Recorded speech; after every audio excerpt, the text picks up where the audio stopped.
Hola, hola. Hola, buenas noches todos, todas, todes. Muchísimas gracias, Oscar, y a toda la Brigada para Leer en Libertad.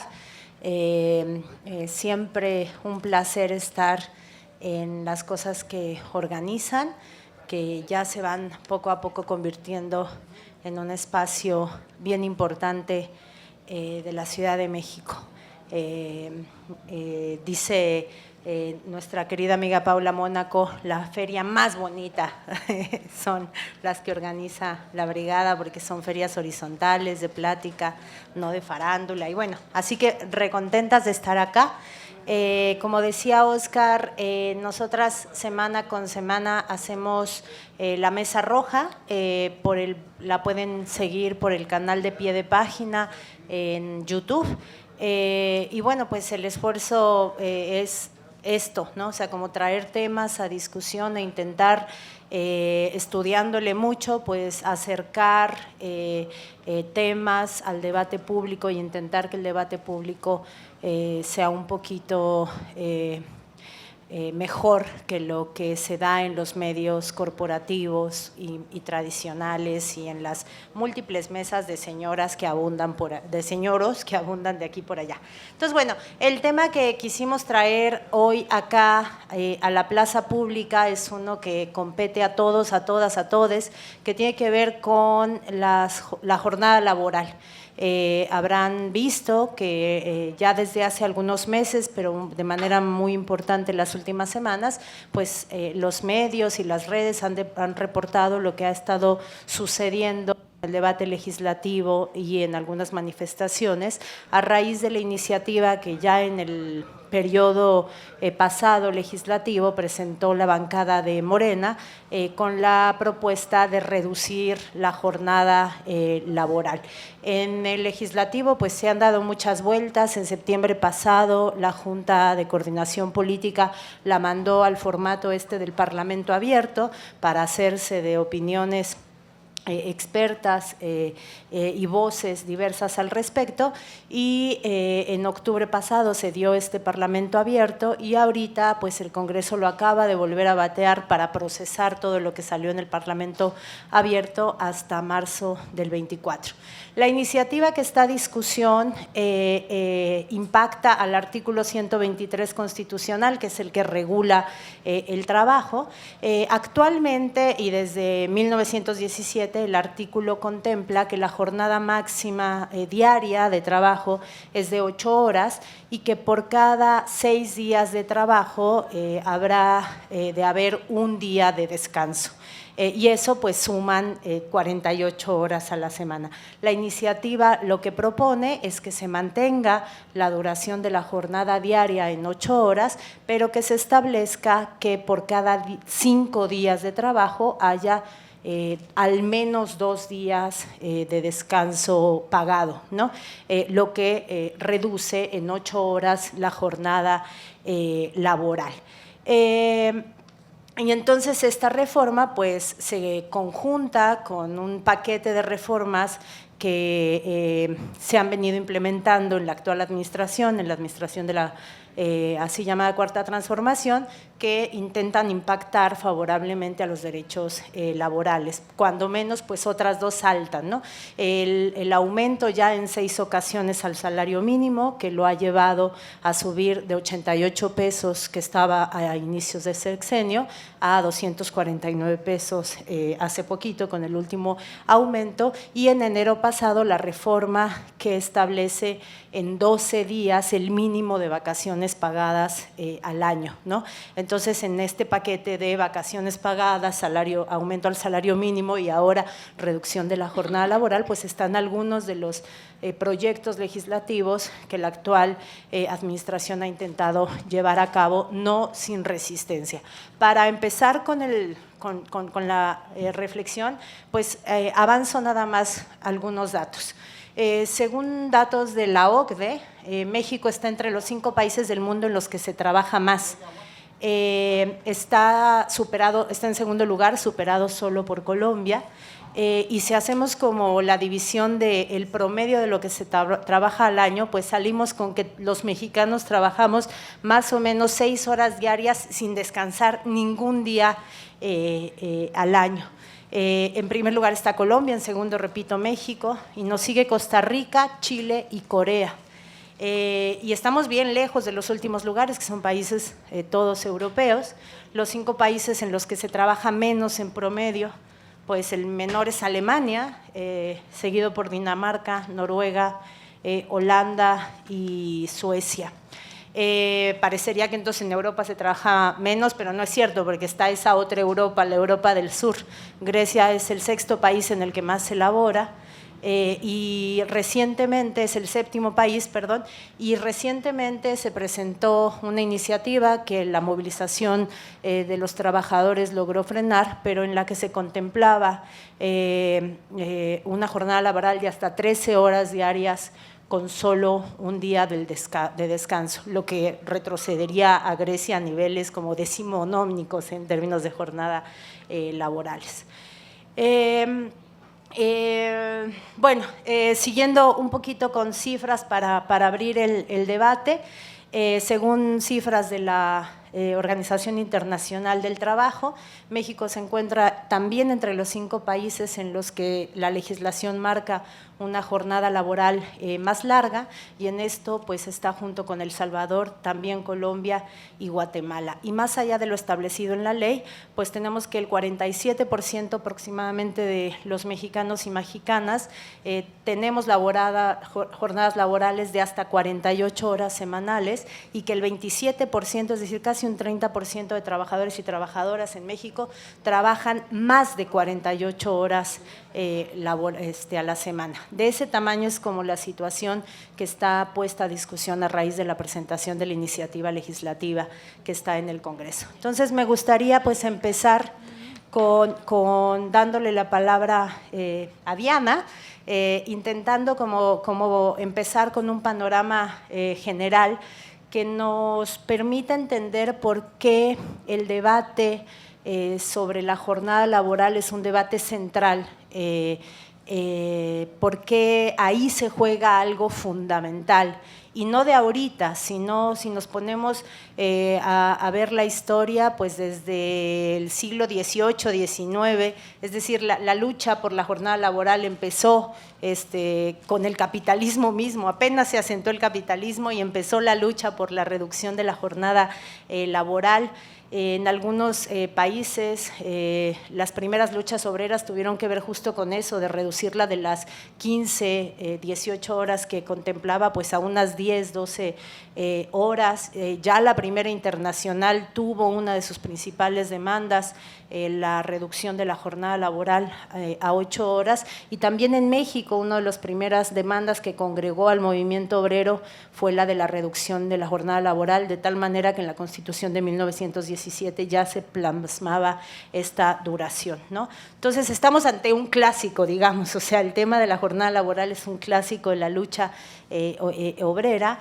Entonces me gustaría como empezar pidiéndole a Diana que nos contextúe un poco en la teoría y en la historia esto de por qué la jornada laboral es un terreno central de la disputa política y de la lucha de los pueblos, ¿no? Entonces, pues empecemos por ahí.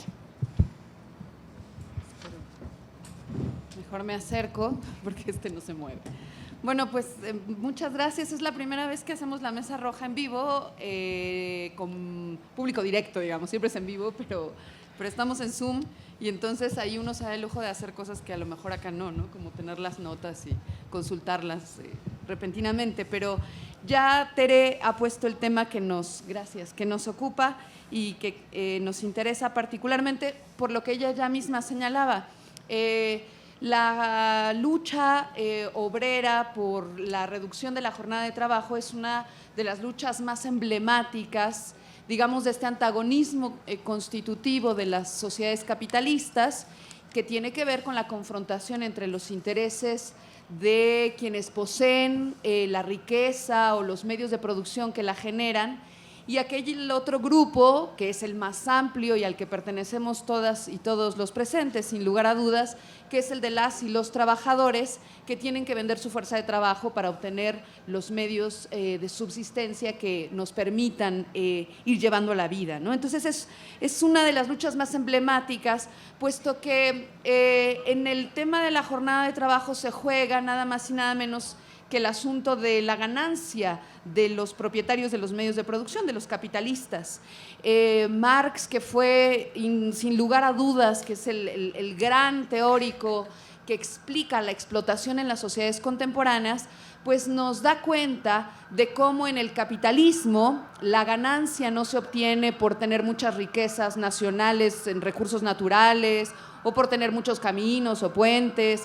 La riqueza se obtiene del trabajo, pero se obtiene del trabajo no pagado, del trabajo no pago, del tiempo que cada una y cada uno de nosotros cedemos sin saberlo a quienes realmente poseen los medios de producción, y en esa medida, pues entre más se alarga la jornada de trabajo, también se extienden las posibilidades de ganancia de los capitalistas. Por eso es un tema central, porque en el tiempo de trabajo se juega el momento o aquello que permite que nosotros nos hagamos de nuestros medios de subsistencia, pero por otra parte se juega lo que Marx llamó el plus trabajo y en consecuencia la plusvalía.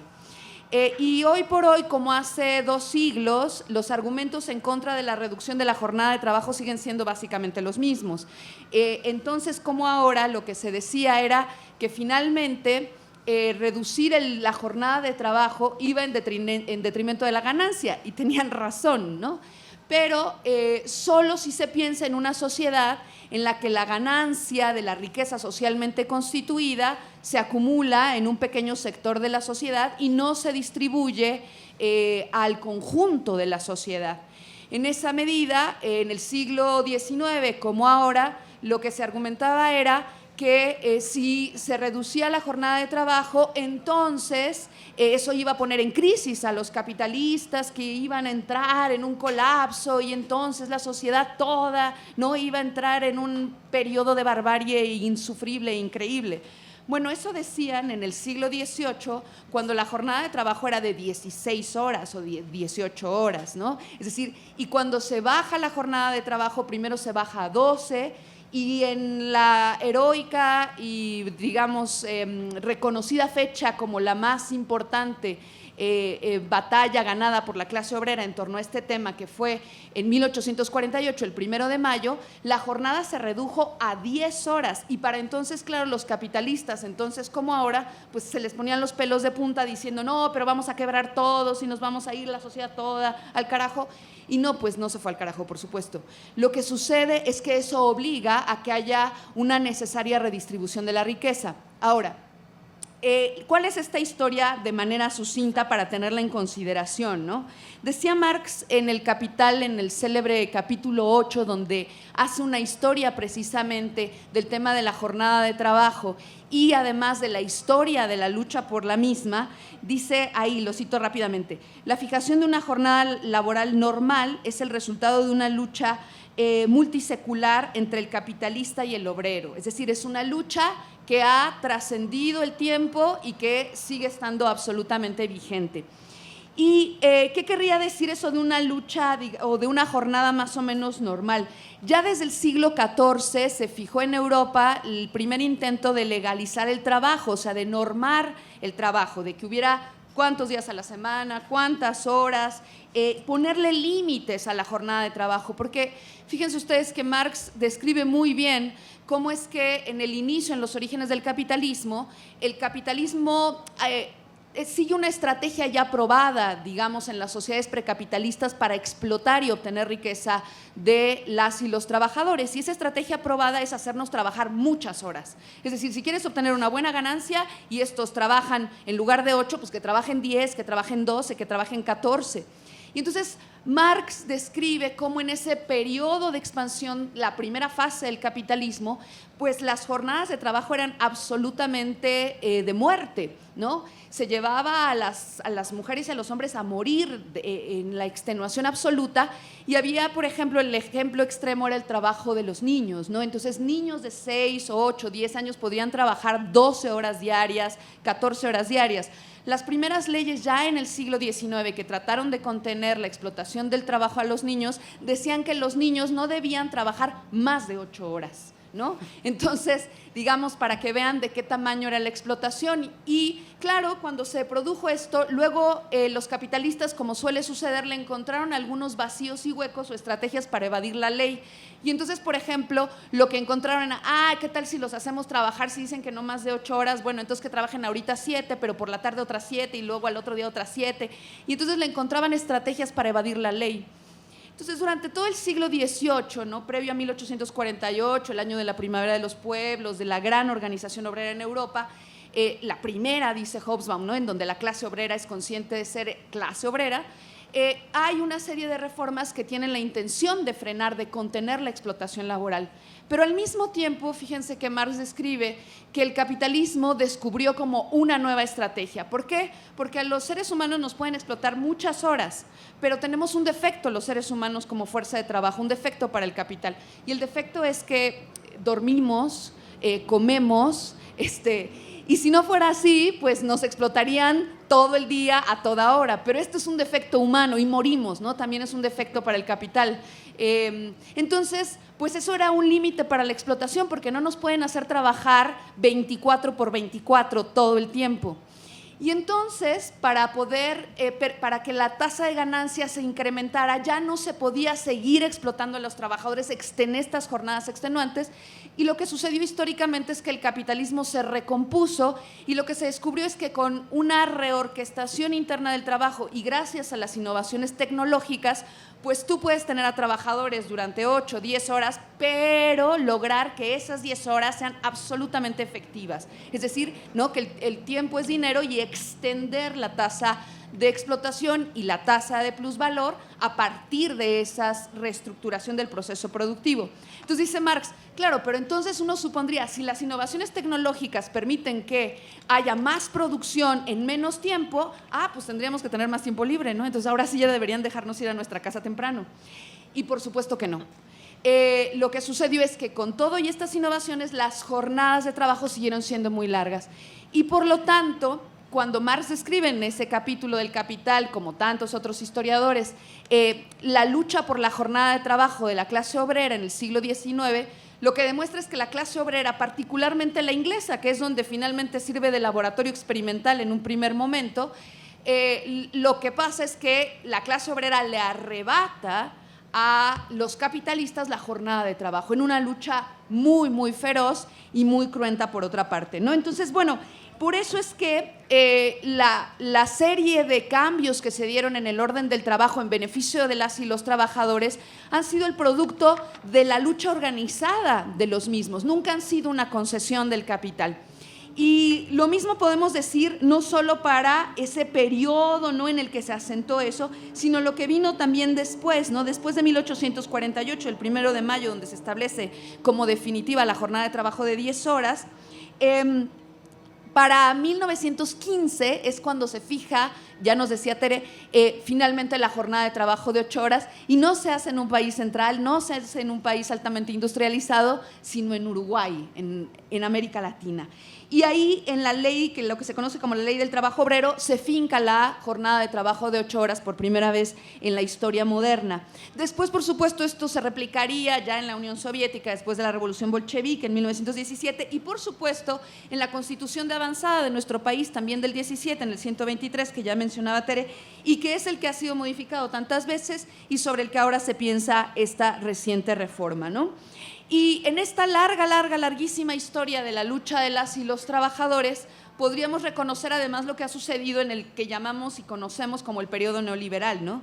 Porque ahí lo que se hizo fue promover la desregulación del trabajo, es decir, quítenle normas a los grandes capitalistas para que puedan otra vez movilizar de alguna manera su lógica productiva sin que las leyes en favor de los trabajadores se los impidan. Esa fue una, ¿no? La flexibilización laboral, entre ellas la jornada de trabajo, los días laborables, lo que todos y todas sabemos, que nos hagan trabajar horas extras no pagadas, en fin, todo esto. Y otra que Marx consideraba como la forma más cruenta de la explotación capitalista, que es el trabajo a destajo. Porque en última instancia esa ni siquiera goza del amparo que podría tener el salario y la protección que nos da los derechos laborales, ¿no?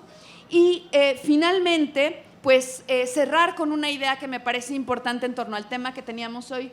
El cuñado de Marx, Paul Lafargue, escribió un maravilloso libro que se llama El derecho a la pereza, ¿no? Y solo con esto cerrar para jugar este pimponeo con el clásico Marx y con la idea de que tenemos derecho a una jornada de trabajo que nos dé tiempo para el ocio y que nos dé tiempo para hacer un poco lo que se nos dé la gana también, que no es el privilegio, ahora sí, simple y sencillamente de los grandes ricos, de los grandes poseedores de los medios de producción. Y dice Paul Lafargue, dice, la clase trabajadora en su ingenuidad y buena fe se ha dejado adoctrinar y se ha arrojado ciegamente con su impetuosidad nativa al trabajo y a la abstinencia. Un poco la idea esta de que trabajar nos enaltece, es honorable y entre más uno trabaja, mayor reconocimiento social. Y dice Paul Lafargue, nos hemos entregado a esa idea, ¿no?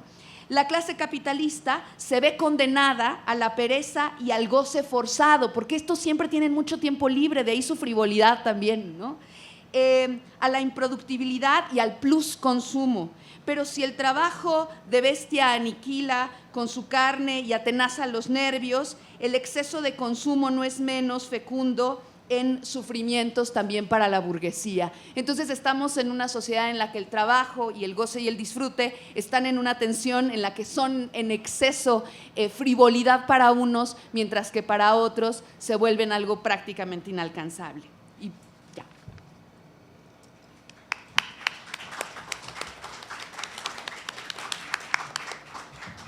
Muchas gracias. Justo al ratito regresaremos con esta idea del derecho al descanso, al ocio.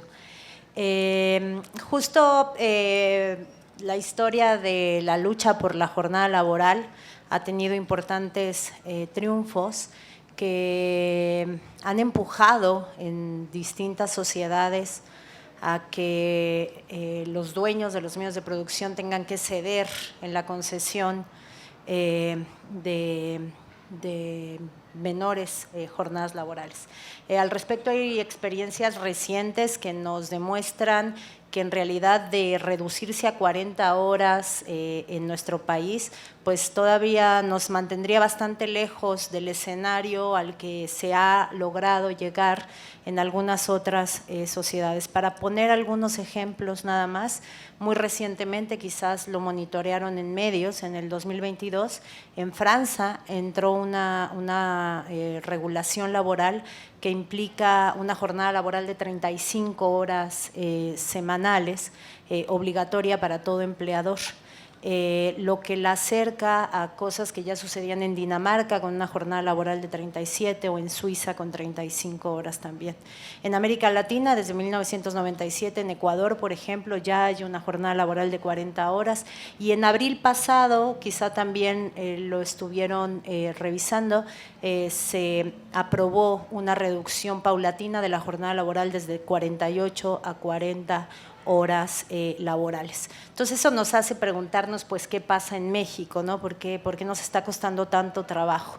Y con eso un poco le quisiera pasar la voz a Gabriela para que pensemos juntos pues la especificidad del caso mexicano, ¿no?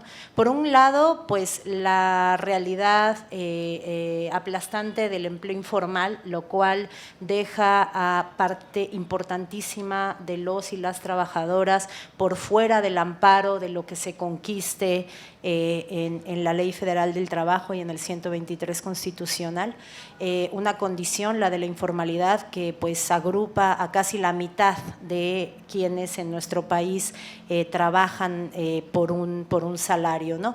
Pero no solo eso, sino también pues en el país del empresariado que tenemos, hace muy poquito en ocasión de del debate legislativo y de las movilizaciones a favor de la reducción de la jornada laboral. Slim, no sé si lo vieron el día que se inauguró el Aeropuerto Internacional de Tulum, dijo, no, para nada, pues yo creo que es muy bueno que las personas ganen más, trabajen más, porque si trabajan más, ganan más, lo cual está absolutamente demostrado como falso desde el siglo XIX, ahí cuando se escribió esta maravilla del libro que Diana nos trajo hoy acá, ¿no? Y en el mismo contexto del debate legislativo, pues la Coparmex salió a decir, no, espérenos tantito, apenas nos estamos reponiendo de la subida del salario y del aumento de los días de vacaciones a 12, entonces no es tiempo, no es momento de que el empresariado aguante el golpe de una reducción de la jornada. Y el presidente de la Coparmex lo decía con un hermoso eufemismo, decía, no, espérense, antes de más reformas en favor de derechos de los trabajadores hay que elevar la productividad, lo cual no es más que un eufemismo para decir, espérense que nos reorganicemos un poquito para garantizar nuestra tasa de ganancia y ahí vemos qué podemos concederles, ¿no? Y entonces en este país en el que el empresariado tiene este echelaganismo y en el que se difunde y se promueve este discurso de esta cultura del trabajo sin descanso, incluso a costa de la propia salud, pues es el contexto en el que se está debatiendo. Entonces a mí me gustaría como ahora pasarle la palabra a Gabriela como para que nos ayude a pensar un poco qué perspectivas tiene este debate pues en el contexto del México que nos toca vivir. No sé si Yo creo que ahí alcanza, ¿no? ¿Sí? ¿Se escucha? ¿Ya? Me hago para listo. Bueno, efectivamente ya Tere comentó como cuál es el escenario en el que se ha dado este debate. Efectivamente tenemos una asociación de empresarios que detienen, ¿no? Tienen mucha influencia, hacen mucho lobby ahí en la Cámara de Diputados y Senadores, y tenemos al hombre más rico del país que ni siquiera sabe que a la gente no se le paga por horas, ¿no? O sea, cosa que es preocupante, ¿no? O sea, cuando él dice, no, pues es que ganen más, pues páguele por horas, no por jornada laboral, y entonces ya vemos. Pero es cierto lo que dice Tere de el gran grupo de población que depende de la cantidad de horas que trabaja, que está en situación de trabajo informal, y que depende de la cantidad de horas que trabaje, es el ingreso que tiene, ¿no? O sea, yo creo que ese es uno de los grandes problemas de cómo resolver el asunto del derecho al ocio, ¿no? O al tiempo libre como un derecho humano, y de hecho el derecho al ocio está contemplado en la Carta de la ONU de los Derechos Humanos desde 1948 en el artículo 24. Les leo lo que dice. En el artículo 24 dice: toda persona tiene derecho al descanso, al disfrute del tiempo libre, a una limitación razonable de la duración del trabajo y a vacaciones periódicas pagadas. Claro, eso estamos pensando en personas que tienen un trabajo fijo. También está la Carta de la Asociación Mundial del Ocio y la Recreación de 1994, que indica en el artículo 24 que el ocio es un derecho humano básico como la educación, el trabajo y la salud, y nadie debería ser privado de este derecho por razones de género, orientación sexual, edad, raza, religión, creencia, nivel de salud, discapacidad o, lo más importante, condición económica. ¿Eso qué quiere decir? Que en realidad tendríamos que estar en una condición donde no tendría que ser un debate porque es un derecho humano, ¿no? No tendrían que estar diciendo los empresarios, no, espérame tantito, déjame ver, porque tendría el Estado que garantizar este derecho. No es una situación sencilla.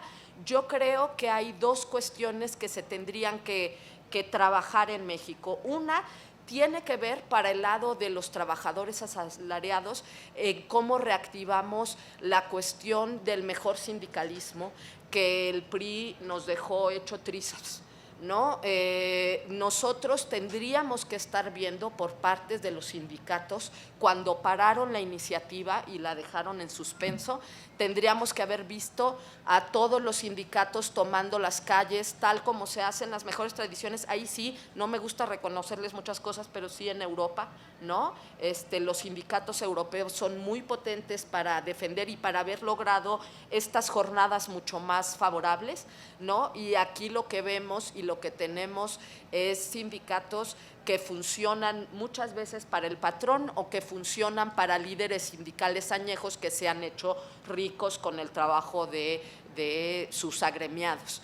Entonces, un gran reto que tenemos en el país, lo vimos nosotras en la universidad, cómo no bastan reformas a la ley del trabajo, que las hay ya para democratizar el sindicato, para votar si uno quiere seguir con ese sindicato, y la dinámica es muy fuerte para continuar con lo que ya tenemos. Esa es, por un lado, desde el lado de los trabajadores asalariados, ¿no? Pero la otra y el gran reto es cómo le hacemos para la gente que efectivamente, y como les decía, depende de la cantidad de horas de trabajo el ingreso que tiene. Y yo creo, también porque en ese ámbito me desempeño, que la educación tiene mucho que hacer para mostrar que el ocio es parte del desarrollo, ¿no? Y es parte del desarrollo individual, pero también colectivo. Seguramente también por eso tienen tanto miedo los patrones a que la gente tenga más tiempo libre, porque cuando tenemos más tiempo libre nos organizamos también, ¿no? No es solamente un tiempo perdido, que eso tiene que ver con, por supuesto, toda la ética protestante, pero la idea del ocio viene desde los griegos. Desde los griegos se pensaba, había una palabra, ahorita les digo, aquí traigo mis notitas, permítanme, porque me fui muy adelante y se me fueron mis notas. Pero, estás regresando a los griegos. Pues, exacto, imagínense cuánto tardo, ¿no? El término se llamaba escolé, que era un tiempo de contemplación, ¿no? Era, por supuesto, para la gente que no trabajaba en la sociedad griega, que era bastante jerarquizada, ustedes lo saben, pero no era un tiempo perdido. En la Edad Media también se creía que había un tiempo digamos, libre, que era una marca de nivel social y de estatus, ¿no? Quienes podían tener tiempo libre eran quienes tenían mayor estatus, y es por supuesto, con toda la reforma calvinista y la ética protestante que se instaura, en donde se asocia el tiempo libre con ocio en el sentido negativo, ¿no? De pérdida de tiempo ligado a la productividad, y donde el trabajo se convierte en el eje sobre el que giran otros tiempos sociales, porque hay tiempos de cuidados que no son tiempos de ocio, y se confunden muchas veces las horas de cuidados de las mujeres con tiempos de ocio, y los tiempos que tendrían que ser estos tiempos lúdicos, recreativos, para la contemplación, pero también para la organización social. Desde una perspectiva psicológica y de la pedagogía social, lo que se busca es justamente educar y educarnos en estos tiempos de en y para el ocio, en el mejor sentido. Dice una autora, Ana Goitia, dice, el ocio, ¿no? Dice, el ocio no se tiene, ni se gasta, ni se consume. El ocio se vive, ¿no? Eso es lo que tendríamos que entender, no es perder o ganar tiempo dentro de esta lógica del consumo. Y entonces es cómo nos educamos para entender que estos tiempos son valiosos, son necesarios tanto para la salud individual, pero también para la salud colectiva, para organizarnos comunitariamente, para saber qué cosas necesitamos, cómo las obtenemos más allá de lo que nos pueda ofrecer el trabajo pago, ¿no? Y uno de los grandes retos también que tiene la pedagogía social es cómo hacemos que este espacio de tiempo libre de ocio no sea un espacio consumista.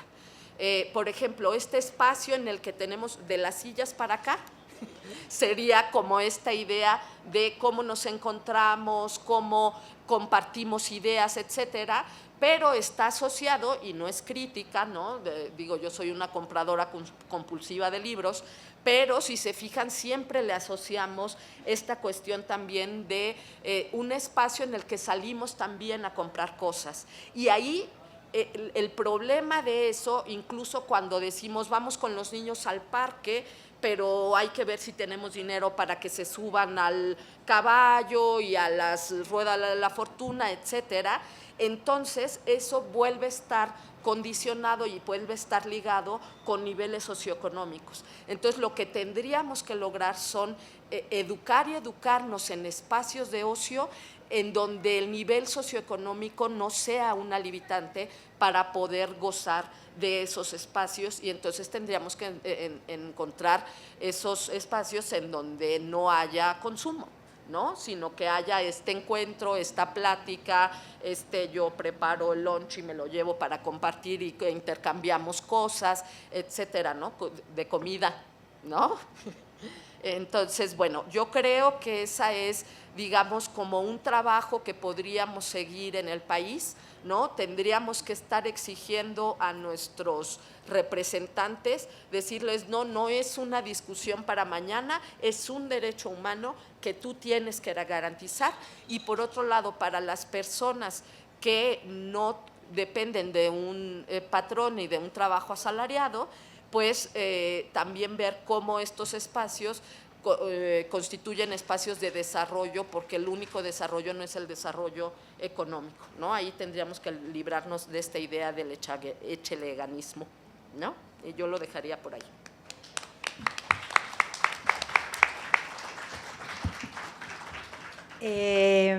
Bueno, creo que abres muy bien el problema del derecho al ocio. Y además en esta idea de que el capitalismo como que se las ingenia para ganarlas todas, ¿no? Entonces, así como transforma al trabajo esa maravillosa capacidad de interacción del ser humano con la naturaleza para satisfacer de manera creativa nuestras necesidades, lo transforma en trabajo alienado y lo pudre todo, pues también tiene la capacidad de transformar el ocio y el tiempo libre en lugares para la realización de la ganancia en el consumo, ¿no? Entonces, no solo con la implementación de tecnologías del entretenimiento hace que gran parte de nuestro tiempo libre esté ligado a nuestra capacidad del consumo de contenidos a través de medios de comunicación, redes, etcétera, sino también privatiza el espacio público y pues el drama de hoy en día en donde nuestros jóvenes asumen que el lugar donde se pasea es el centro comercial y no la plaza pública, ¿no? Entonces, bueno, creo que el otro gran capítulo de que los derechos laborales también tienen que ver con el derecho al tiempo libre y el derecho al descanso. Y con este énfasis del derecho a descanso me gustaría pasarle como la pelota a Daniela, que paradójicamente es una persona que milita constantemente en la defensa del derecho al descanso, pero descansa poco porque trabaja todo el tiempo. Entonces, y bueno, cuando llevamos el tema al derecho al descanso, además se abre otra dimensión del problema, que es una dimensión de salud pública, ¿no? Según la Organización Internacional del Trabajo y la Organización Mundial de la Salud, en el mundo mueren cada año casi 2 millones de personas asociadas o por causas de algo que podemos llamar enfermedades del trabajo. Y la duración de la jornada laboral es uno de los factores que más influyen en esta muy abultada cifra, ¿no? 2 millones de personas anuales es un verdadero tema también de salud pública, de tal manera que incluso hay sociedades en las que los idiomas tienen un término para designar muerte por exceso de trabajo. Imagínense que haya una palabra para definir eso, para expresar eso, al menos en coreano, que la palabra es karoshi, y en japonés existen, no, en japonés es karoshi y en coreano no sé cómo se pronuncie, pero algo así como guarosa. Hay palabras, vocablos que expresan muerte por exceso de trabajo, ¿no? Está absolutamente demostrado que la reducción a las jornadas laborales impacta de manera inmediata en la salud mental de las personas, inmediata en la salud física y en la reducción de muy importantes padecimientos físicos. Así que pues la reducción de la jornada laboral pues también tiene esta otra dimensión que tiene que ver con el derecho a descansar, el derecho a rascarse el ombligo. Y sobre eso, pues venga Daniela, para ir cerrando y poder también como compartir algunas palabras con ustedes. Gracias, Tere. Bueno, varias cosas antes de entrar directo al tema. Una que mandarle un enorme saludo. Aquí falta Ingrid Urgellas, que ahorita hubiera sabido cómo pronunciar en coreano. Es la única que podría haber sabido cómo se pronuncia en coreano o en japonés o cómo se dice algo.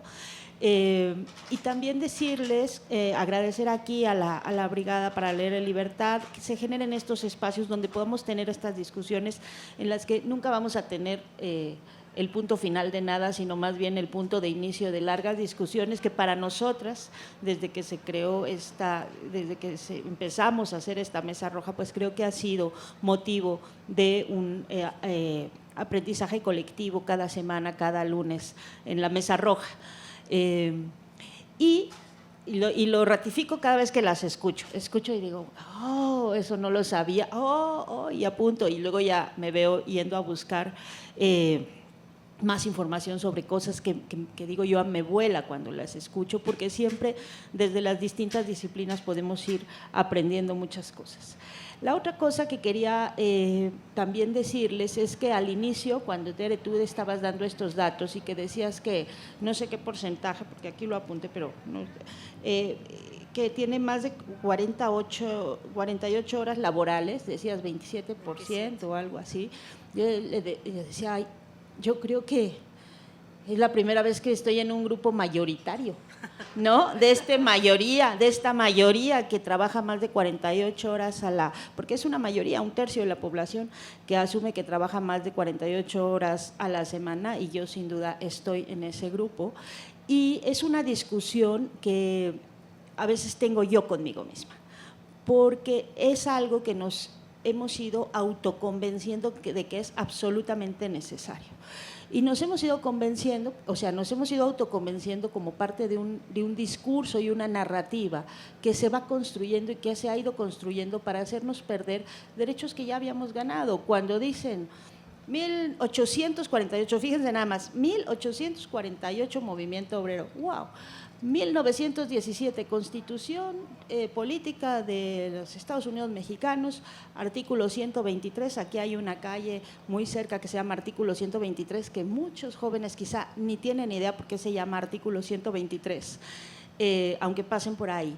Y que a mí en otros lugares, en otros países, hace muy poco en Ecuador, pero varias veces, maestros de derecho me lo han puesto como ejemplo, ¿no? La Constitución Política de 1917 como ejemplo de derechos sociales para el mundo. O sea, si en Francia, país que nosotros decimos, wow, queremos ser allá como los franceses, ¿no? Bueno, si en Francia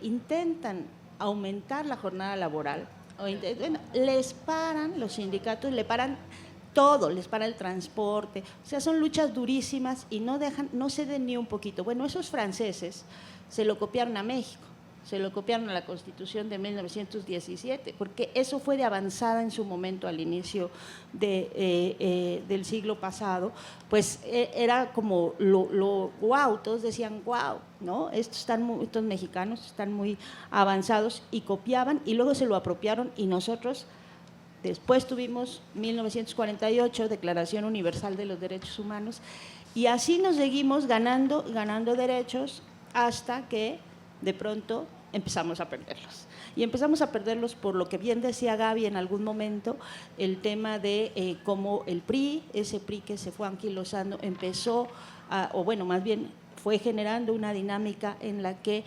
cooptaba a los sindicatos, pero los sindicatos que había independientes fueron siendo atacados de una forma espantosa. La última cosa horrible pues es la del ESME, ¿no? Con Felipe Calderón, o sea, que de un plumazo se chutó 44,000 personas a la calle, ¿no? 44,000, así, ¿no? De un día, además, mientras todo el mundo estaba viendo un juego de México, o sea, de la forma más espantosa, y después de una campaña mediática en la que le echaban la culpa al sindicato de que tuviéramos altas tarifas de luz. O sea, era absolutamente absurdo, porque ese sindicato, por ejemplo, no tenía ninguna influencia en el norte del país, y el norte del país tenía las tarifas más caras de luz. O sea, la tarifa la ponía la Comisión Federal de Electricidad, no la ponía el ESME, pero sobre ellos cargaban y sobre ellos vino toda la campaña para preparar el terreno para aniquilarlo. Entonces, nosotros, sin darnos cuenta, así como sin darnos cuenta fuimos perdiendo el derecho a entrar gratis, subirnos gratis a los camiones por tener una credencial de estudiantes, que yo no sé en qué momento eso se perdió. En un momento de mi vida lo tuve y luego ya no existe, ¿no? Nadie sube al Metrobús ni al trolebús con su credencial de estudiante y lo dejan pasar. Bueno, así perdimos esos derechos que ya habíamos ganado. Y esos derechos, además, no solo es que los perdimos, sino que además dejamos que nos convencieran de sentirnos culpables por quererlos, ¿no? Cuando uno dice, no, es que realmente necesito poner límites, necesito tener mi espacio de descanso, o decir, no voy a trabajar porque ya trabajé 6, 7, 8 horas hoy y 10 horas hoy, quiero ir al cine, te sientes culpable porque todavía tienes 250,000 pendientes y no terminaste de trabajar. Y el tema de las tecnologías, que ese también fue una discusión grandísima cuando las máquinas, ¿no? Si las máquinas iban a sustituir a las personas, estas grandes máquinas industriales, y ahora la discusión es si la inteligencia artificial va a sustituir a las candidatas, ¿no? Sí, o sea, bueno, esa es ahora la gran discusión. Bueno, la tecnología que se supone que nos iba a traer o que nos va a traer más facilidades, nos ha traído este reforzamiento de ese discurso de que tienes que trabajar en todo momento. Cuando yo empecé a ser periodista hace 30 años, pues en la jornada teníamos unas computadoras grandototas, pero el tema es que teníamos que terminar ahí nuestro trabajo, irnos a nuestra casa y ya, acababas, no acababas o te quedabas ahí hasta las 11 de la noche, y a esa hora a fuerzas te tenías que cerrar, como quedara tu nota, te ibas y ya te ibas a cenar con tus amigos, ya sabías si te desvelabas o no. Pero después te dijeron, ven, con esta laptop vas a ahorrar tiempo, porque te puedes llevar trabajo a tu casa. Entonces, pues ya no era cierro, me voy de la jornada. No, me lo llevo a mi casa y ahí lo acabo, entonces hasta la 1 de la mañana. Y luego ahora con los teléfonos es, ¿sabes qué? En la comida, ¿no? Porque en la comida a cualquier hora te mandan mensajes. Y entonces sábados, domingos, 1 de la mañana, a todas horas puedes estar con algún urgente, que antes, aunque hubiera urgencia, pues no había forma de localizarte, ¿no? Entonces, ese es como un primer tema, ¿no? El mito de las tecnologías van a ayudarte a eficientar tu trabajo y las tecnologías son utilizadas como herramientas para que aumentemos el trabajo y para que aumentemos el trabajo para otros. Esa es como primera narrativa. Segunda narrativa, que es esta que tienen todos los empresarios, es que yo doy empleo. Y dices, sí, no, yo te doy trabajo, sí, muy bien, no, pero tú te haces rico, o sea, tú tienes una ganancia con todo el trabajo explotado que tienes, ¿no? Entonces, si de pronto un día no hubiera trabajadores, pues tú no tendrías esa ganancia. Entonces, vamos empezando como también a repensar esos conceptos, ¿no?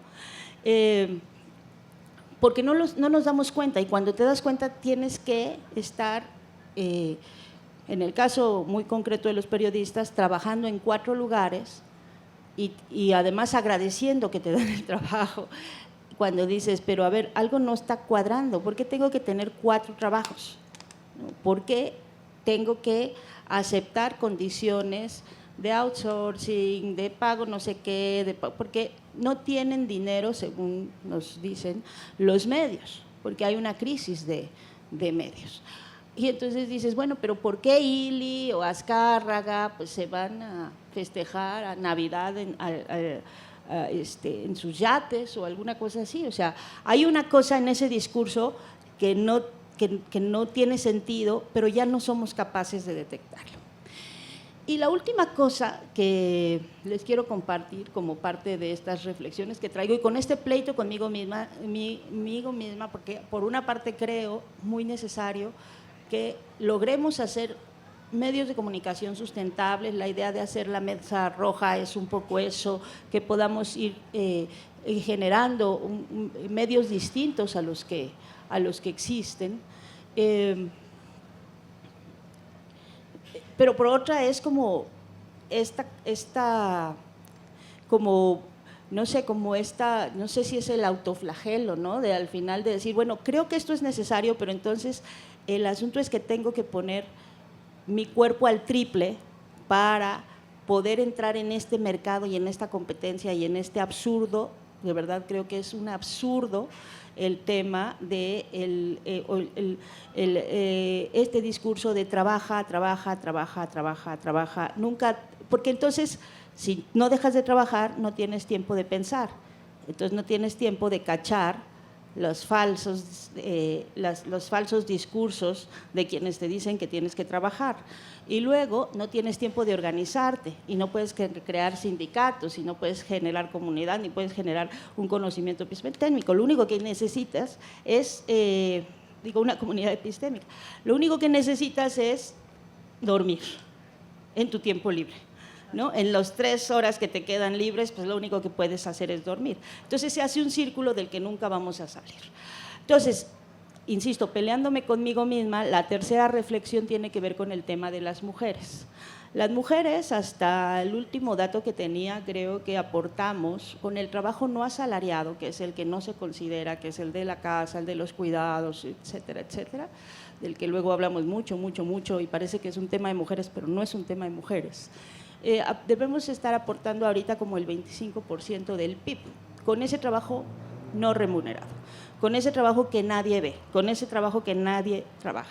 Y entonces, ¿qué se genera? Se genera que haya discursos de mujeres, que a mí me lo han dicho alguna vez, alguna amiga me decía, alguna amiga que cuestionaba el feminismo y decía, oye, es que el feminismo no me ha traído lo único que me ha dado es más trabajo, porque antes, ¿no?, pues solo tenía que estar como en mi casa, ahora tengo que estar en mi casa y aparte salir y trabajar y aparte conseguir lana y aparte no me alcanza y aparte, o sea, tengo el triple trabajo, ¿no?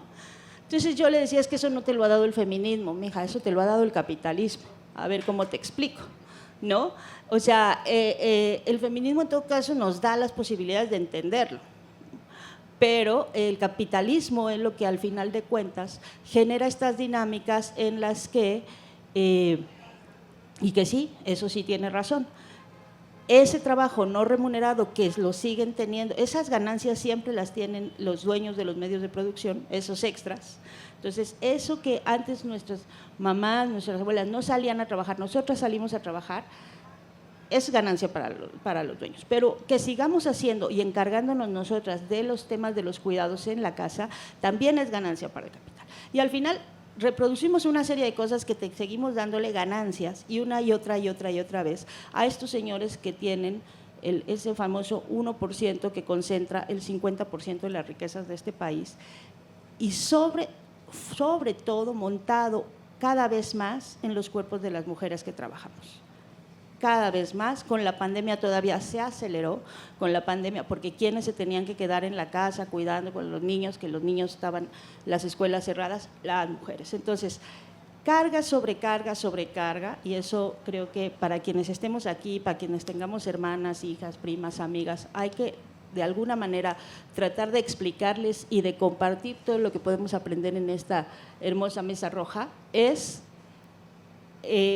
cada una de nosotras, mujeres que salimos a trabajar y nos partimos en 5 para cumplir con todas esas cosas que tenemos de carga encima, es un peso extra para estos señores ultramillonarios que siguen ensanchando su margen de ganancia a costa de esta idea de que tenemos que seguir trabajando y resolviendo todo.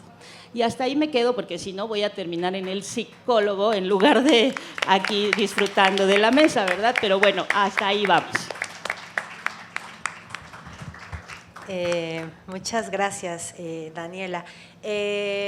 Aprovechando que hoy es un día muy especial para nosotras en la Mesa Roja, en la que extrañando mucho a Ingrid, es verdad que anda lejos y por eso no pudo estar aquí, pero le hubiera encantado y le mandamos diferido porque espero que esté dormida en este momento, pero le mandamos todos los amores del mundo.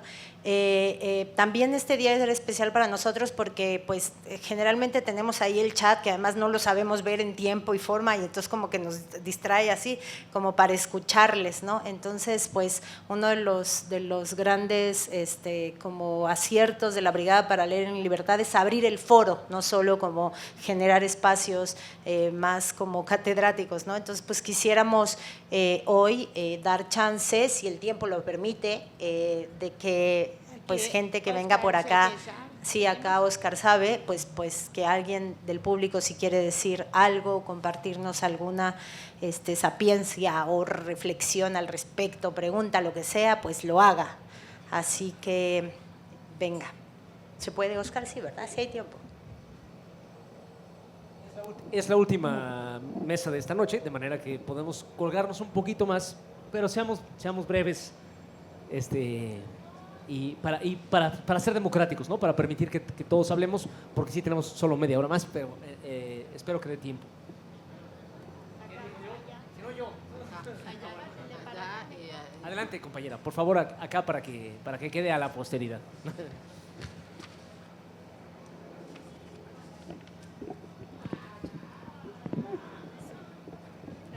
Hola, ¿qué tal? Buenas noches.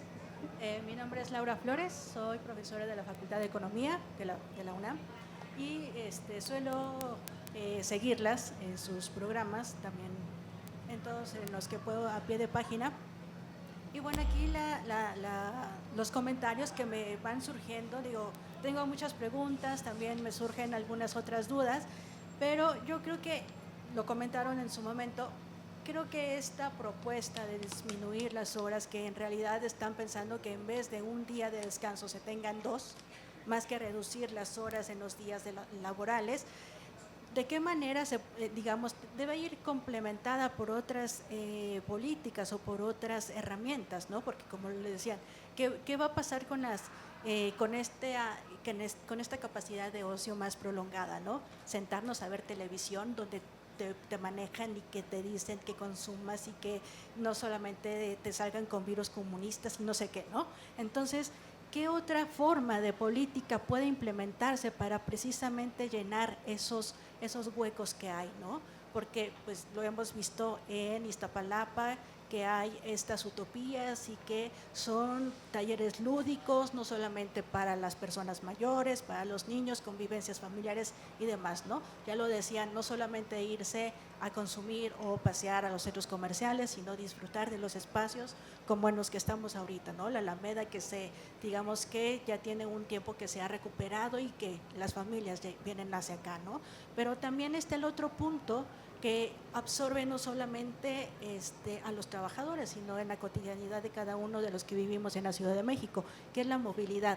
Más allá de las 8 horas de trabajo que tenemos que dar, están las 2 o 3 horas que se tienen que ocupar para el traslado de la casa hacia los centros de trabajo, ¿no? Entonces, creo que eso también debería complementarse entre estas medidas de reducción de la jornada laboral o disminuir las horas, no diarias, sino semanales, ¿no?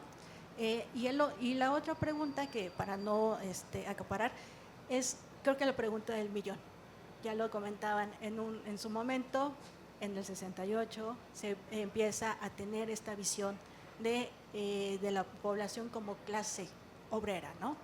¿Por qué ahora no vemos esa condición?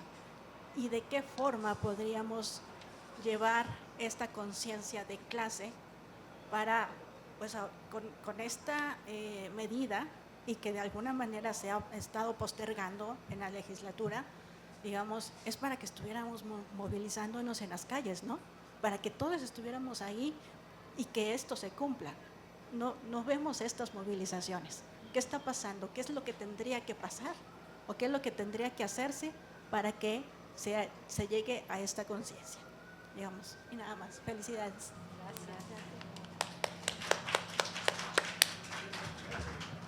¿Alguien más?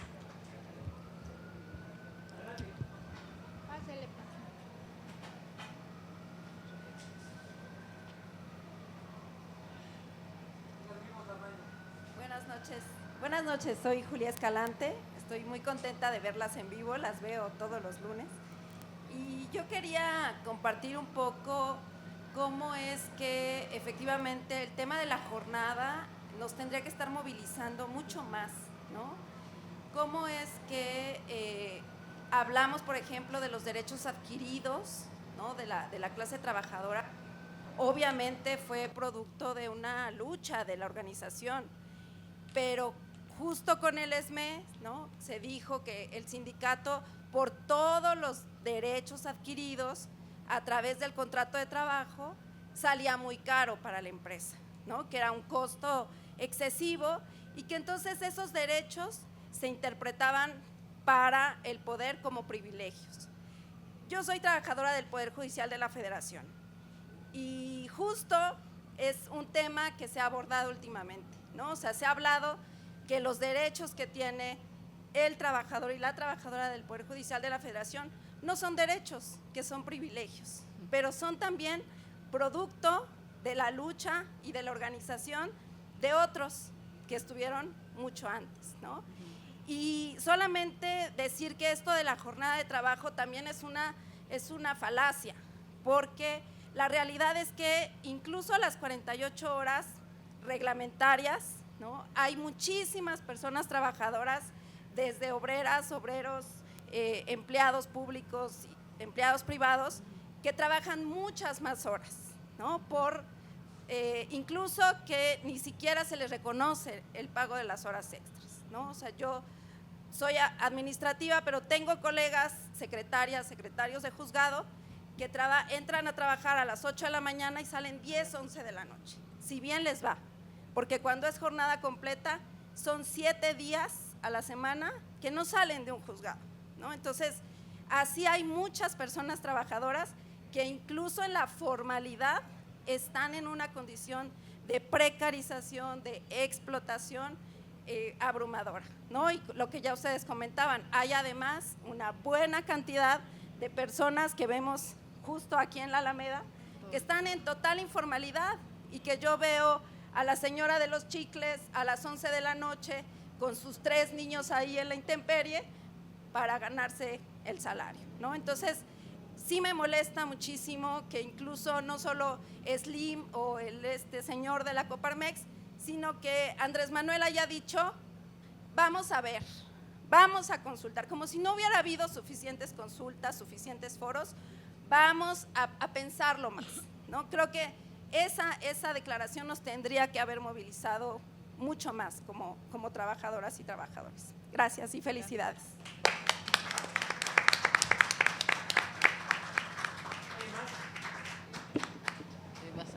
Yo creo un comentario, una aclaración, porque hay gente que no lo entiende. Normar la jornada laboral no significa la prohibición de trabajar más, como el señor Slim parece creer. Significa la prohibición de exigirte trabajar más de una cierta hora por el salario mínimo.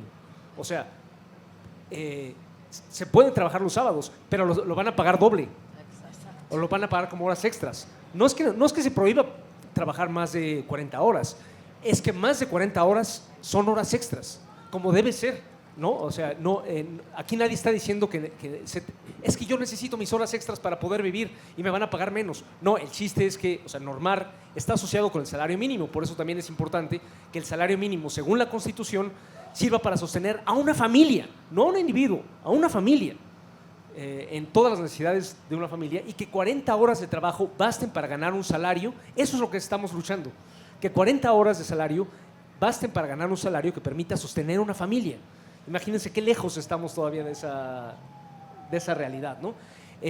Otra aclaración pequeña es que no es tanto contra el trabajo en general o en abstracto, sino contra el trabajo alienado, o sea, contra la obligación de entregarle a otro, en este caso al patrón, todo tu tiempo productivo. No es que no queramos que vayas a cuidar tu jardín o a cuidar a tu familia, lo que sea, sino que lo tengas que hacer a fuerza cuando otro señor te dice qué es lo que tienes que hacer. El trabajo es una cosa muy bonita. La alienación del trabajo es una cosa infernal, vivir de eso, ¿no? Y finalmente, nada más, he notado que algunos intelectuales y escritores como que malentendieron un poco sobre todo el libro de Paul Afrag del derecho a la pereza, y dijeron, no, nosotros tendríamos que trabajar menos. No exactamente. Esta lucha por el trabajo es sobre todo para los trabajadores que ya tienen, o sea, estamos luchando por una distribución más equitativa del trabajo. O sea, que los que de por sí trabajan menos, no es para los que de por sí trabajan menos que trabajen todavía menos, sino que se distribuye, que nadie trabaje tantísimo como trabaja la mayoría, ¿no? Pero también es una lucha por una distribución más equitativa del trabajo. Por lo tanto, no es tanto que recomendar a un escritor de, ay, no, mano, no trabajes demasiado. No es para los que de por sí trabajan poco, que trabajen todavía menos. Es para los que trabajan muchísimo, que trabajen menos. Y finalmente, otro pequeño dato interesante es que antes de la industrialización se trabajaba mucho menos. O sea, un peón, un jornalero de la Edad Media, trabajaba mucho menos días a la semana porque era el día de San no sé qué y el día de Santa no sé qué y el tercer domingo de Adviento, y se trabajaba mucho menos días a la semana, y cada día de la semana solo se trabajaba mientras había sol.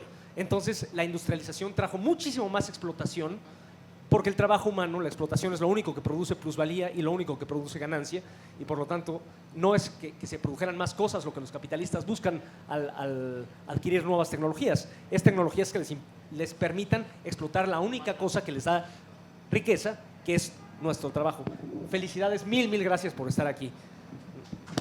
Tenemos tiempo de comentarios, otra ronda si quieren, breve de comentarios finales.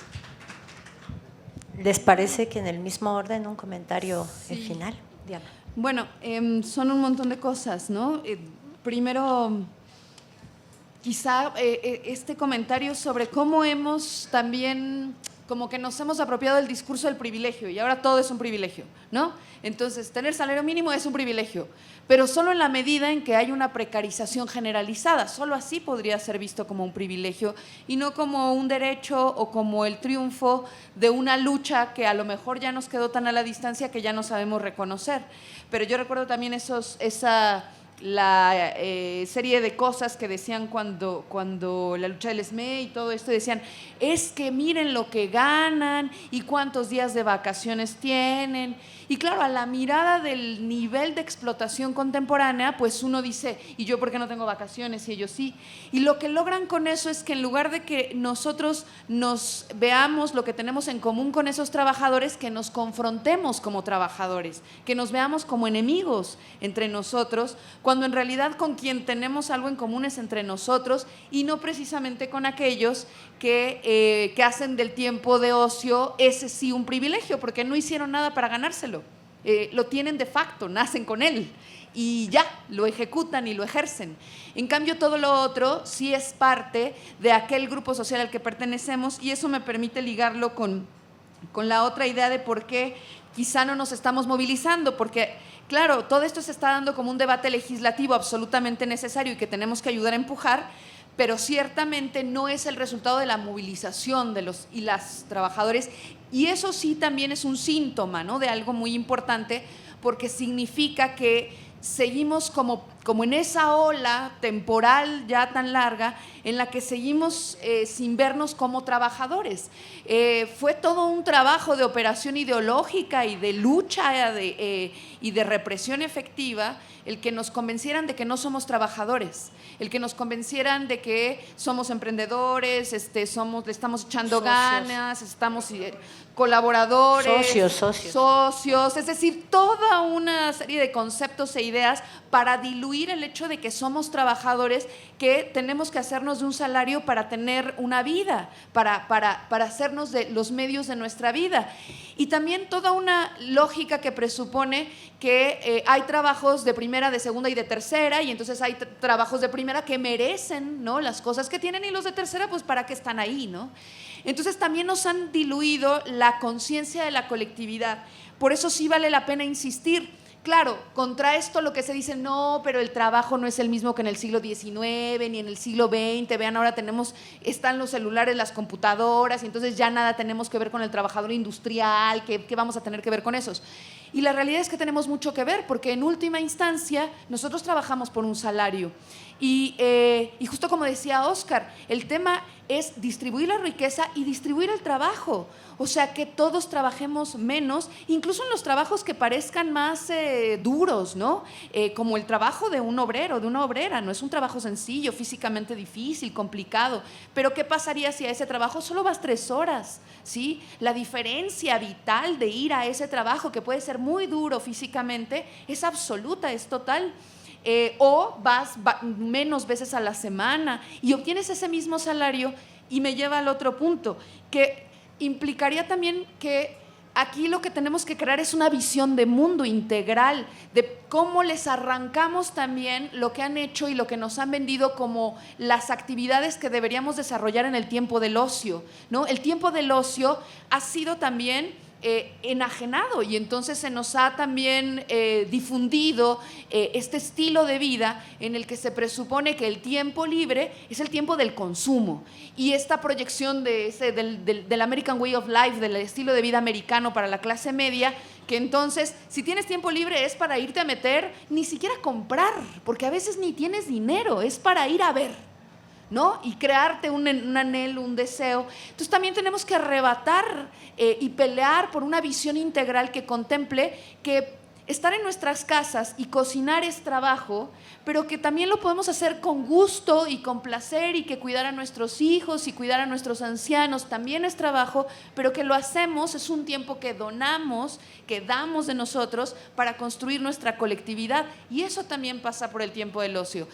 Y todo eso entonces implica el derecho a no hacer 2 horas al trabajo, el derecho al espacio público. Entonces yo creería que todo esto implica una perspectiva integral, ¿no? Que no están disociados, y que entonces lo que tenemos que pugnar es por crear esa otra perspectiva de sociedad por la que podemos luchar, y que también nos han arrebatado. O sea, ya no nos creemos trabajadores, ya no nos creemos que podemos combatir abiertamente eso que se llama capitalismo, ¿no? Y que tenemos que ponerlo en la mira y decir, es contra esto, ¿no? Por lo tanto, tenemos toda una batalla muy fuerte que pasa por muchas mediaciones. Ya nada más diría, el tema del sindicalismo y toda esta enorme complejidad que hay en un país como el nuestro, me parece que es muy importante también por ahí insistir en que es necesario organizarnos dentro de la política, digamos, formal, pero fuera de la política formal también. O sea, es decir, dentro de lo que pasa en los procesos electorales y todo esto que sabemos que es fundamental, por otra parte, pero también por fuera de eso. Que nuestras luchas se diversifiquen, se pluralicen, y también que luchemos por ahí en el lugar en el que estamos. No podemos luchar a veces por luchas que no son nuestras, ¿no? Tenemos que luchar ahí donde nosotros nos desenvolvemos, donde estamos en el día a día, y en esa mirada, entonces, como ir abriendo nuestros propios espacios, porque, ahora sí juro que por último, lo interesante de los argumentos con los que siempre se combate esto de la jornada de trabajo es un poco lo mismo, ¿no? Como, no, pero nos van a hacer colapsar. La realidad es que se produce tal cantidad de riqueza en el presente, como decía un poco Óscar, ¿no? Un campesino, ¿no? Un trabajador del campo antes del capitalismo trabajaba menos, pero además en esa época la acumulación de riqueza colectiva, social, también era menor. Hoy se produce socialmente tal cantidad de riqueza que daría para que toda la gente viviera más o menos como vivimos nosotros. Toda, o sea, que no hubiera hambruna, que no hubiera gente desposeída ni condenada a morir en la más absoluta miseria. ¿Por qué? Porque si casi el 90% de la riqueza la tiene el 1% de la población, si esa riqueza se distribuyera de manera equitativa porque la producimos todos con nuestro trabajo colectivo, entonces, en esa misma medida, pues el estilo de vida de todos sería más o menos el que conocemos. No perderíamos nosotros mucho, los que pierden son aquellos, por supuesto. Bueno, muchas gracias. Gaby. Bueno, sobre estas cuestiones que plantearon, yo les recomiendo, siempre hacemos recomendaciones que se acerquen como a los autores, las autoras que están desarrollando todas estas propuestas desde la pedagogía social, de educación en y para el ocio.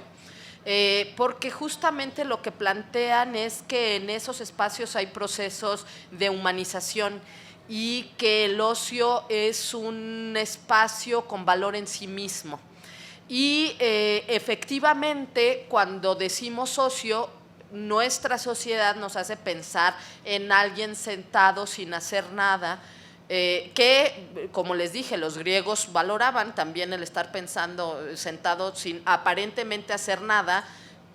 Generalmente hacemos algo, estamos pensando, estamos reflexionando y demás, pero no son las únicas formas de transitar estos espacios.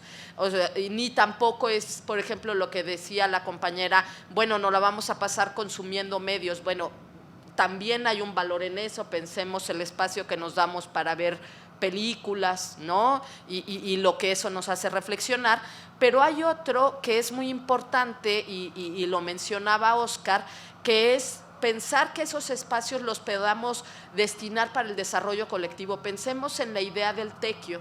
El tequio es justamente estos espacios fuera del trabajo pagado que dedicamos a la colectividad y en el que juntos hacemos cosas para el bien de la comunidad, ¿no? O pensemos a la gente que realmente encuentra belleza, satisfacción y demás en hacer su jardín, por ejemplo. O sea, todo eso yo creo que tenemos que repensarlo, revalorarlo, que son espacios que también tenemos que pedir que se den en la escuela, es decir, que nos eduquen en eso para no estar pensando justamente que el ocio es, como decían las abuelitas, es la madre de todos los vicios. No tiene por qué ser así.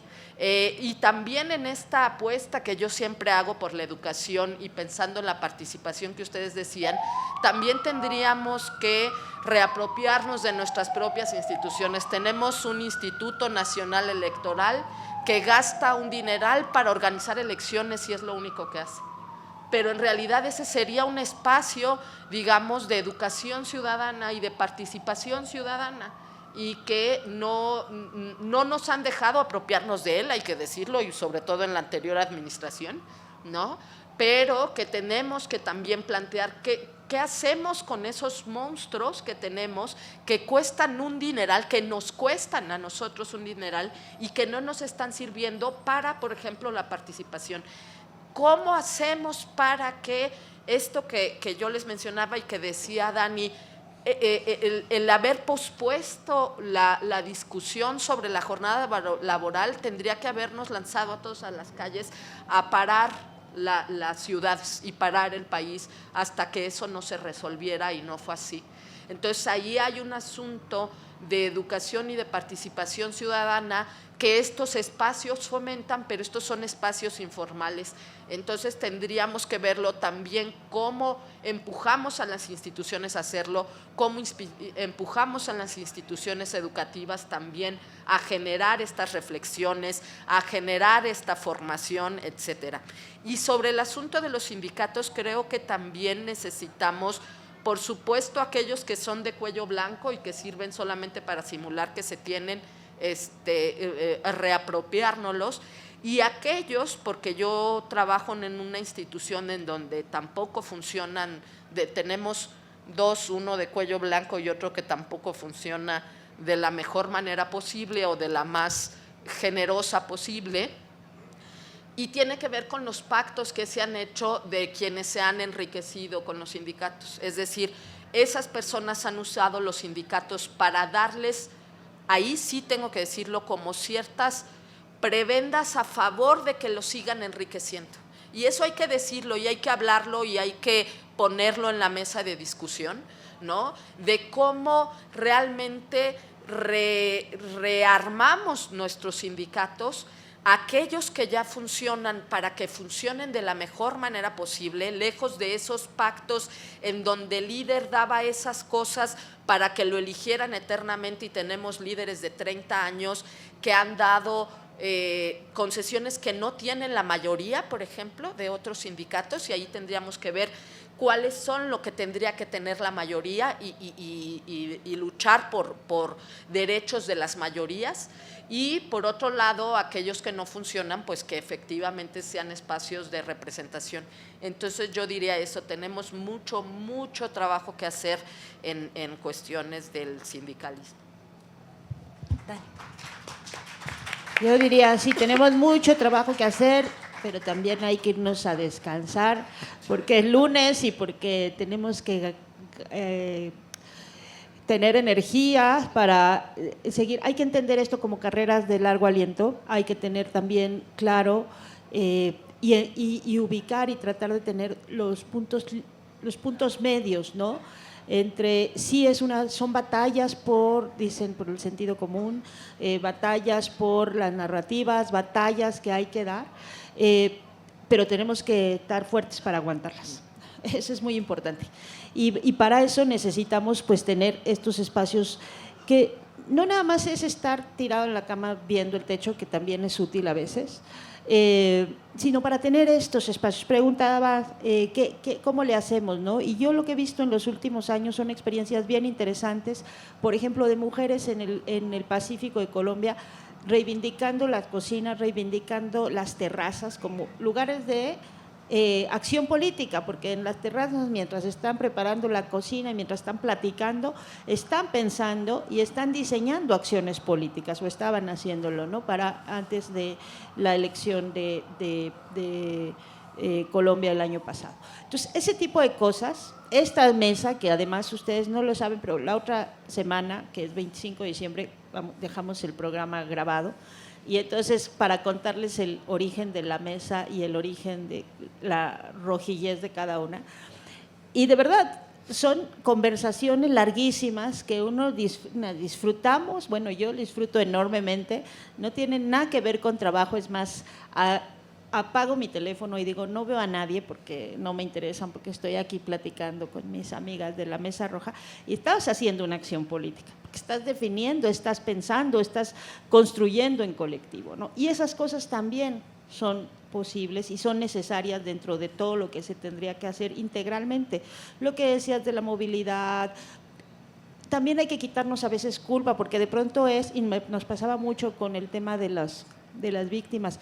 ¿Por qué no está aquí lleno y todos moviendo? Pues porque justo han diseñado un sistema para que uno llegue al límite de sus fuerzas y aparte te tienes que exigir pelear un poco más, ¿no? Por Gaza, por Argentina, por las 40 horas, por todo, y poner el cuerpo siempre.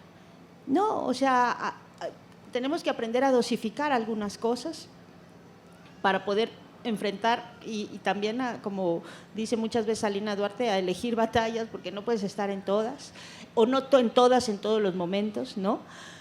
Y yo creo que hay 3 elementos clave, y ya con esto cierro. Uno, recuperar la conciencia de la colectividad, que decía Diana. Me acordé de una entrevista que le hicieron hace muchos años a Pepe Mujica, que le preguntaban, ¿y tú crees que Jesús era socialista?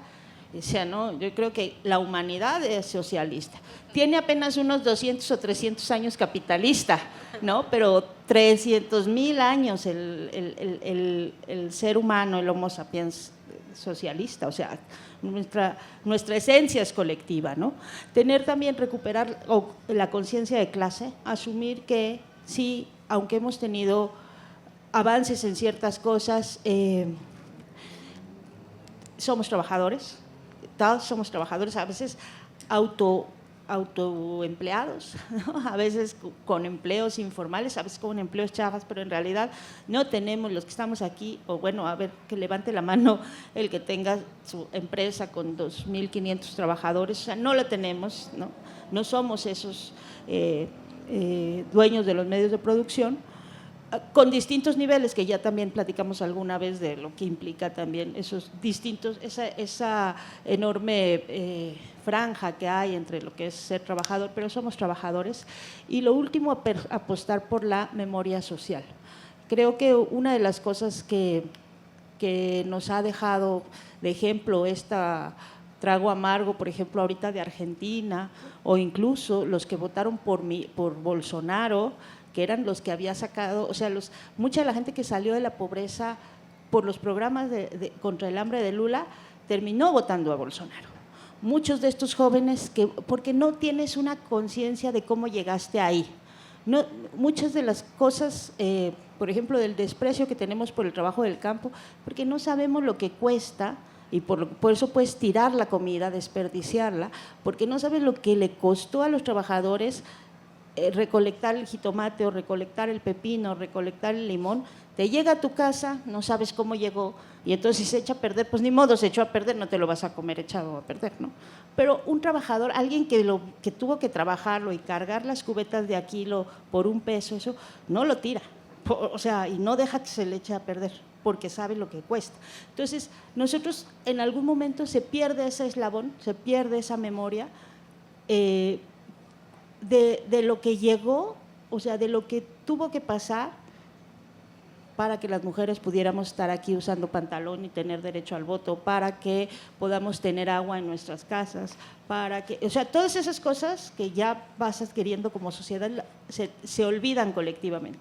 Y creo que tenemos que trabajar justo academia, medios y distintos sectores para que esa memoria social no se nos olvide, porque eso es lo que al final de cuentas permite que estos discursos que individualizan, que fragmentan, que separan y que te dicen las académicas allá y los periodistas acá diciendo necedades, porque todas las mesas de periodistas luego dicen muchas necedades. No, tenemos que aprovechar los distintos conocimientos y también con los que tienen acá, los que vienen, porque también tienen esos otros conocimientos, y tenemos que empezar a recuperar nuestra memoria social de lo que nos ha llevado a tener estos no privilegios, sino derechos básicos para no seguirlos perdiendo. Hasta ahí creo, ¿no? Bueno, pues ya 3 minutitos antes de la 1:30, pues no queda más que agradecer. Ya vi que Ingrid no está dormida, pues está pregunta y pregunta en el chat que cómo nos fue. Agradecerle muchísimo a Óscar y toda la banda de la Brigada para Leer en Libertad, siempre un gustazo. Agradecerle pues a todas ustedes que nos acompañaron con su escucha a pesar del frío y del ánimo ya prenavideño, y pues nada, cerrar. Muchas gracias. Y que vean la Mesa Roja el otro sí, lunes la otra semana 8:30. cuando la vean a la hora que sea, porque está muy chistosa, la verdad. Sí. Bueno, generalmente son los lunes 8:30 y la del 25 es una especial porque es un poco más informal y dicharachera. Bueno, muchas gracias, Óscar, y a todas. Mil gracias a ustedes. Han de saber que nosotros